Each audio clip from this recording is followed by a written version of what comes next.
Hi. Yep. Okay. So there we go. All right. Testing 1, 2, 3. Testing 1, 2, 3. Testing 1, You're still off that mic. Oh no. Okay. A little Okay. bit more. Sorry. There you are. Am I there? Okay. All right. Good. Good. Alrighty, Father God, we just thank you for this day that you have given us. We just pray blessings upon Jason Fields and his guests. Pray that you would protect them with the shed blood of Jesus. And we also pray, Holy Spirit, please lead them and guide them and bless this broadcast. In the name of Jesus, we ask, amen. We are rolling. Amen.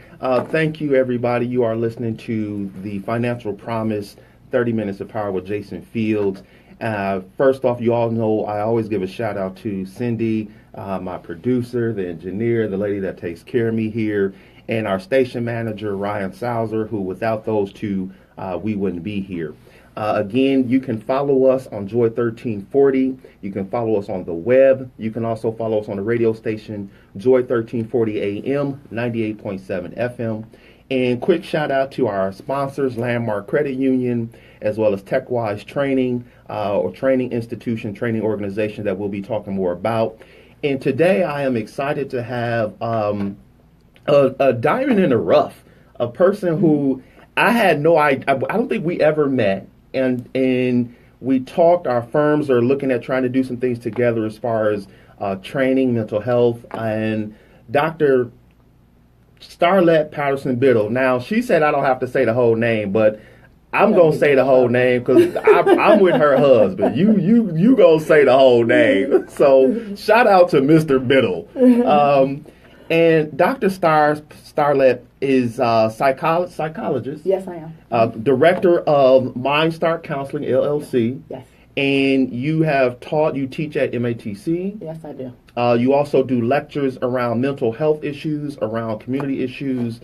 Went to UW Whitewater. Yes, I did. And I'm a Warhawk. Warhawk, which is a great school. Also, you also did some business with the VA administration. I did 2 years of my clinical training at the VA hospital. So you know what you're doing in this arena. I'm getting there. I'm still learning. Every day it's a new experience that I'm learning things that I didn't necessarily read in the textbook, because things are just changing so much. And so I wanted to have you here because a lot of people in our community, and shouts out to all the people watching Facebook Live. Thank you all. We talked and we met at my office downtown, and we were talking about mental health issues, and particularly some of the issues that our youth have to deal with. Mm-hmm. And this might be a hard question, but a statement. And I want you to chime in on this. Every day we wake up, we see things in the news where the auto thefts, things of that nature. We see young people being shot. And I got to be honest with you. Like, I'm scared.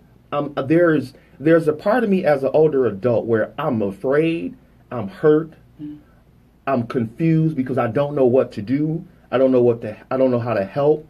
And every day me and my wife wake up and we're looking at the news and we're going, how on God's green earth?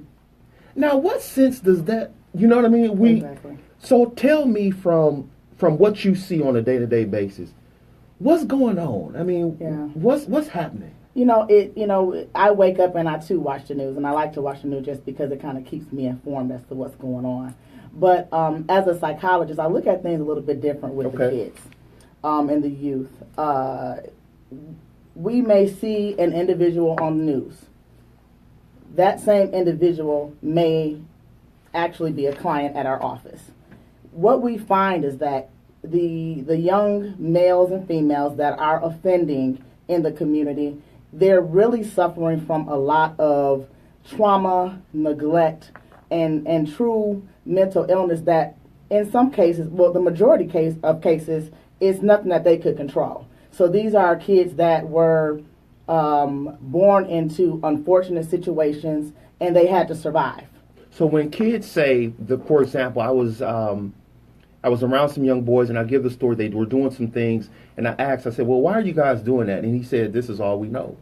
And honestly, that's an honest response for them, because I think about when I was growing up. You know, even if we didn't have this person or that person in terms of our parents to help us out, we had uncles, we had cousins, we had people that worked at the Sherman Park Boys and Girls Club or whoever that kind of took us under their wing and showed us the positive side of things, regardless of what we were going through. Now, individuals in those capacities are now sometimes the perpetrators of the abuse, of the neglect, of the trauma. So the kids who are perpetrators now grew up in an environment where, and I think Howard Fuller, one of my mentors, and a lot of other people said, we see now the crack babies having babies. I mean, that's not in those terms, but we see people who've had issues having children who now have those same sort of issues. Yeah, I mean, even generational trauma, as I say. You know, generational trauma would be that while my mother was pregnant with me, she experienced trauma, which almost predisposed me to anxiety. Because for the women who have had children, if you're upset or something like that happens, your baby responds to your feelings. So, for example, if I'm a mother and I experience trauma, my baby is almost being predisposed to those feelings, those trauma. So you passing that on to your... Exactly. That could be one case. Also, okay, the baby's born, the baby's little, there's an unfortunate situation in the home that they're seeing parents fighting, they're homeless, whatever the case may be.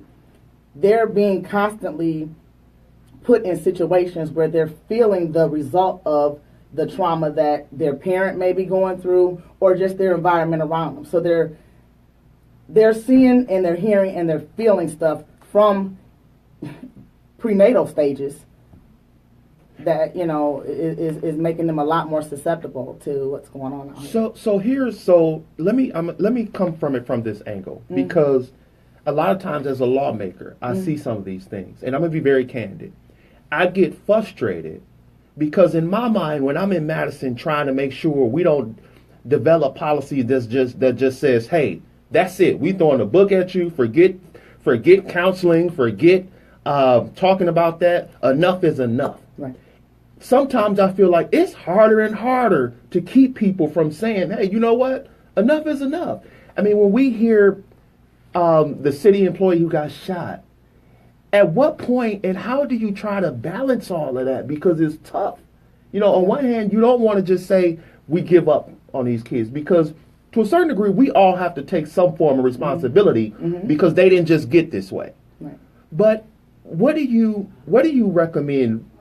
And I know this is off the cuff, but people like me, what would you tell me, lawmakers? Hey, look, the key or the answer is not just throwing them in jail and throwing away the key. Yeah, that's not the answer. I mean, we're dealing with babies, really. Individuals, whether they're 16, 17, they say committed the worst crimes that you would even think of. If they come in my office, they'll cry like babies. They're babies. They're little kids. So even though they've committed a grown-up, what we would classify as a grown-up, wicked act. Exactly. There's something that's a disconnect. It makes us feel unsafe or even angry at times. But if you put yourself in their shoes of what they've dealt with and what they're dealing with,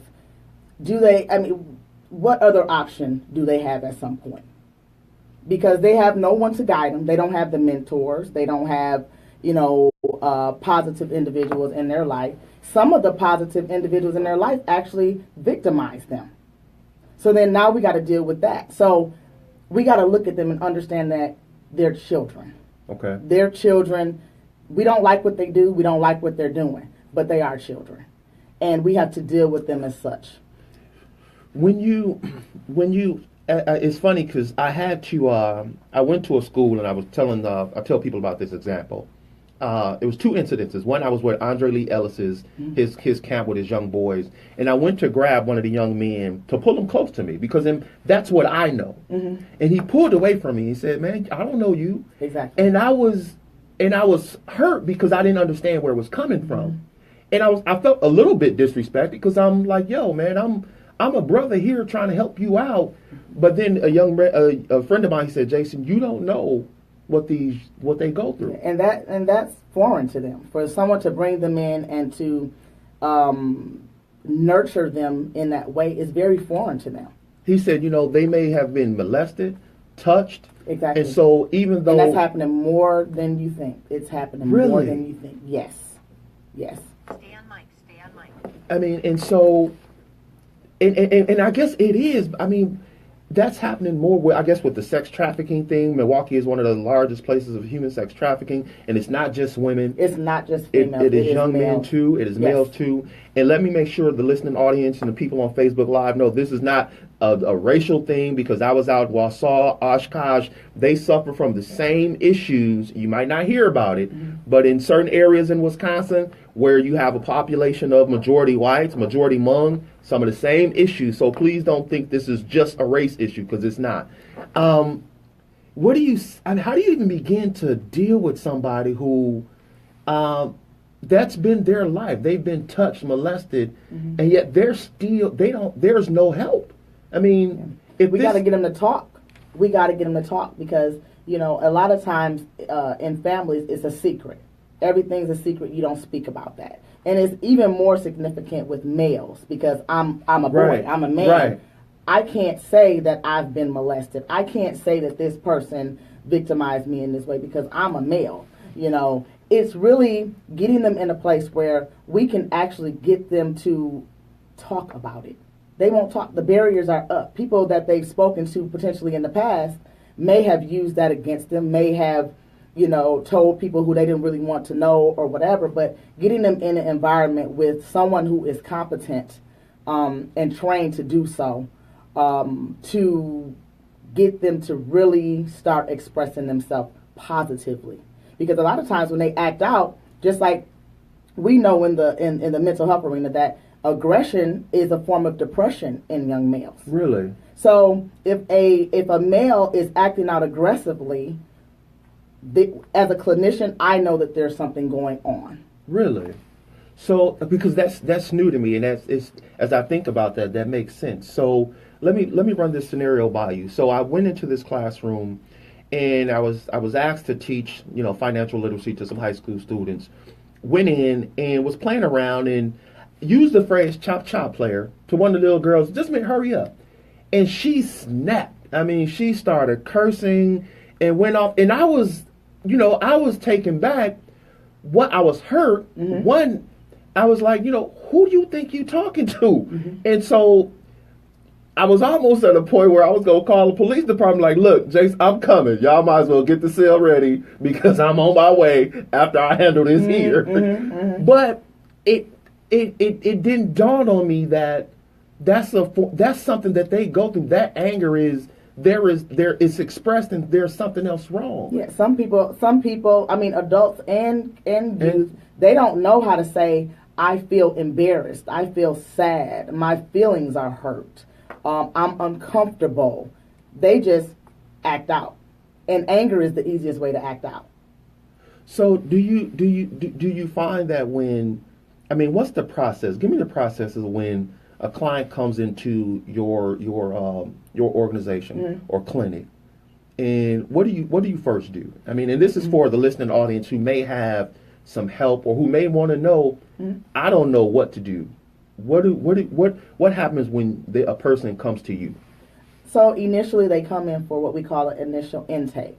The initial intake is when we take all sorts of or we ask all sorts of questions to get more information about their psychosocial background. Okay. So we're asking from medical conditions to substance abuse issues, legal history, previous psychiatric hospitalizations, etc.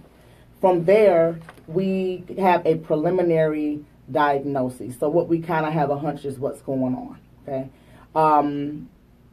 That session takes the full clinical hour. Okay. After that, they're scheduled for weekly appointments. We typically start weekly appointments just so that we can get a little bit of time for like the therapeutic relationship to develop, for them to get to know me, for me to get to know them, find out more information, etc. And then the treatment plan is established along with the client, and we work towards that in every session with interventions that we feel are necessary for whatever the diagnosis is. Okay. And before I start these, what I would call round robin questions, where can people contact you for our listening audience for Facebook Live? Where can they reach you? Well, we're at Mindstar Counseling. We're at 7900 West Burleigh Street. You can give us a call at 414-435-1115. So I want to throw some questions at you or scenarios. And part of this is just me venting because I need to understand. Okay. I posted this on Facebook. You have children. Mm-hmm. You continue to, you have children. You looking for a job, but yet you keep failing drug tests. Mm-hmm. I think I saw that. Is this person crazy? I mean, no, the person is addicted. Okay. they're dependent on a substance, and that's a criteria. If you know that you need to take a drug test for a job and you can't stop using whatever substance that you're using, you're dependent on that substance. So your lifestyle depends on you having a job.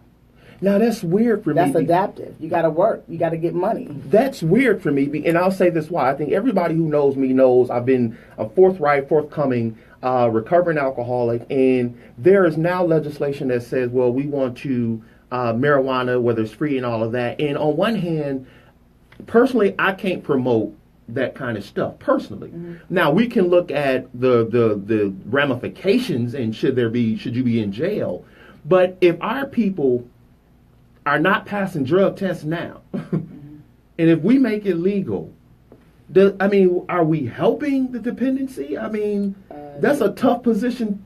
You're making it a little more available for them to use it, and again, if I hire someone as a director, thank you. That's if I as a director of a mental health clinic, you're not gonna be hired. If I hire someone, and prior to their start date, they can't pass a drug test, they're not going to be fit to work in my agency because there's a lot of risk associated into any job. Right. And if you're under the influence, you're not going to be able to perform a job. So should we look at people who do that, who consistently do that, mm-hmm. as that addiction has taken a point, that it is literally an addiction now? You are addicted to marijuana. Because there are some people that will say, well, you can't get addicted to marijuana. Oh, you sure can. You can get addicted to Pepsi. Okay. Okay. I like Pepsi, but you can get addicted to Pepsi.